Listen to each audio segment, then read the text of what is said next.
इस समय हूं उपला थला, जो कोटड़ा तहसील के उदयपुर जिले के गांव में है। मेरे साथ में बाबूलाल जी खराड़ी है। कद में छोटे लग रहे होंगे, लेकिन इनका काम बड़ा है। मुझे बड़ी उत्सुकता थी बहुत बरसों से कि मैं बाबूलाल जी के गांव आऊं। आज मुझे सौभाग्य मिला और परिवार का भी मैं ऋणी हूं कि जिन्होंने मुझे मक्के की रोटी और उड़द की दाल खिलाई। और इसके दौरान मुझे उत्सुकता हुई कि बाबूलाल जी का मकान 3 बार विधायक बनने के बाद ऐसा क्यों है। तो मैं बाबूलाल जी से सवाल पूछ रहा था कि बाबूलाल जी, लोग राजनीति में सुचिता की, ईमानदारी की बात करते हैं, तो आप इतने ईमानदार क्यों हैं? मुझे संघ की शाखा से जो संस्कार मिला है, जिसके कारण से ये सारी चीजें मेरे खून में नहीं है। मतलब राजनीति में ईमानदार रह के भी काम चल सकता है? चल सकता है। काफी लोग हैं जो आज भी देश में ईमानदारी से काम कर रहे हैं, जैसे हमारे प्रधानमंत्री जी नरेंद्र मोदी जी, अटल बिहारी वाजपेयी जी, अडवाणी जी, हमारा केंद्रीय तो जो भी है वो। ये सब आपकी प्रेरणा है? हाँ, और कोई प्रेरणा। इनको आपने देखा होगा बचपन से। राजनीति में कब से और क्यों है? राजनीति में संघ के कार्य से मुक्त करके 1987 से मुझे राजनीति का दायित्व दिया था, युवा मोर्चा का मंडल अध्यक्ष नाते।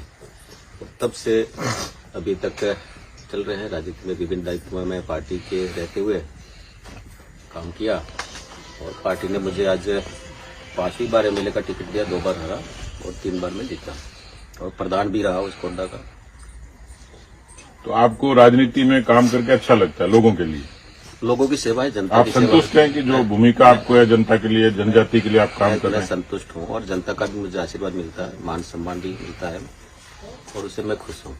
इस जनजाति क्षेत्र के लिए, क्योंकि आप बड़े अरसे से जनप्रतिनिधि हैं, आप क्या सोचते हैं कि जनजाति के समाज के लोगों के उत्थान के लिए और क्या किया जा सकता है?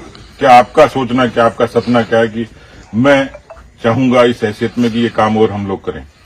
देखिए, ये पिछड़ा क्षेत्र है और जनजाति बाहुल्य है।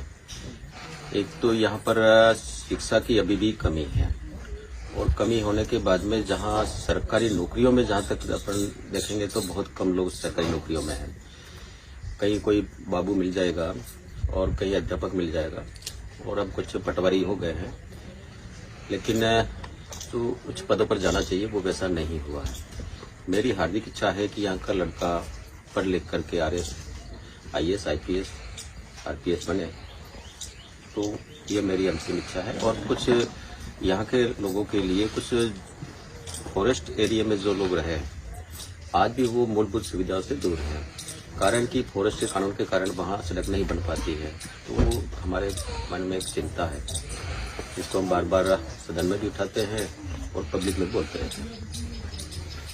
मेरी नजर में लोग हीरो ढूंढते हैं, बाबूलाल जी मेरी नजर में रियल हीरो हैं।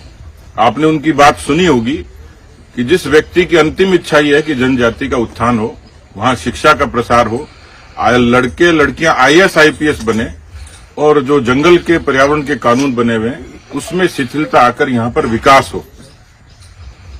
ज्यों की त्यों धरधीनी रे चदरिया। राजनीति में मेरे लिए आश्चर्य था कि व्यक्ति इतने अरसे से ऐसा कैसे हो सकता है, पर बाबूलाल जी को पूछा कि झोपड़ी बड़ी क्यों नहीं हुई, उन्होंने कहा काम चल रहा है, बच्चे पढ़ रहे हैं, बच्चों को वो शिक्षित भी बना रहे हैं और संस्कारित भी बना रहे हैं। आपने देखा कि संगठन के विचार से निकला हुआ कोई सामान्य युवा मोर्चा का मंडल का महामंत्री आज 3 बार का विधायक है।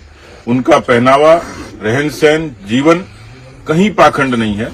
यही भारतीय जनता पार्टी की ताकत है।